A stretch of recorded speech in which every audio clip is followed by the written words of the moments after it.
Hey there, friends! This is Sam. A viewer sent me this story about a guy who goes to his mom's old lake house after she dies, and things get really weird and creepy from there. I haven't been able to stop thinking about it. Let's dive in.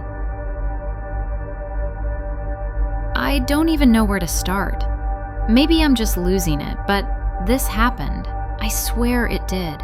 And if you ever find yourself near that lake town, whatever you do, don't stay through the new moon. My mom died recently, or what was left of her anyway. They found her in her own kitchen, but only the lower half of her body was there. No upper torso, no head, just nothing. The police closed the case quickly.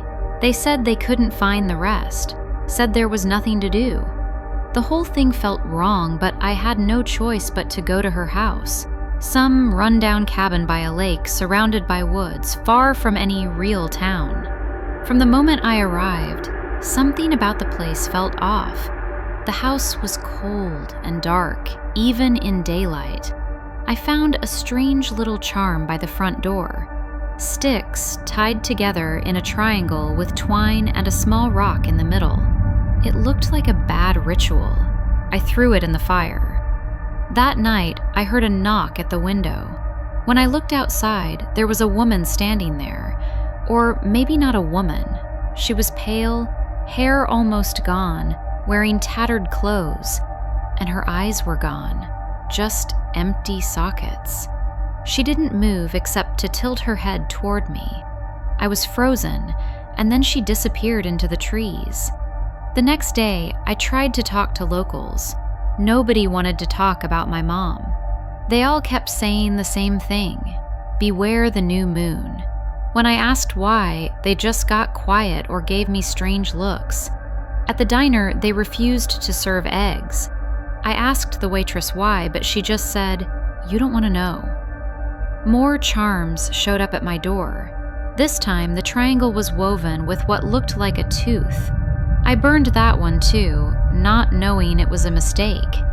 I started hearing footsteps around the house. One night, I woke to find the front door wide open and the eyeless woman standing in the yard, her head twitching toward the sky. When I shone my flashlight on her, she bolted into the woods. I decided to check the woods. Deep in the trees, I found a clearing filled with giant eggs. Bigger than beach balls, warm to the touch, covered in a leathery webbing. I felt sick. Suddenly, a man appeared, watching me silently, then raised his finger to his lips and pointed back toward town. I left immediately. Later, the eyeless woman spoke to me. She told me she was once a child here, taken as a sacrifice to something that fell from the sky and lives in the lake. The town worships it, and in exchange, they get long life and fertility, but they have to feed it. The eggs hatch on the new moon, and the creatures inside need to eat people. The first thing they take is eyes. That night, the new moon came.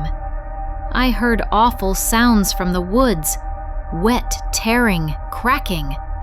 I ran to the clearing and saw the eggs breaking open. From each emerged creatures like giant spiders made of shiny black bone. They turned toward me, and I ran for my life. Branches grabbed me. I fell hard, but I kept running. I don't know how I made it out of the woods, but by dawn, I was miles away, shaking and bleeding. I'm writing this now from the city. I don't know if I'm safe. I keep dreaming about those eyeless faces watching me. Please, don't ever go near that lake. Don't stay through the new moon. They took my eyes, but I escaped. I don't know if I'll be so lucky next time.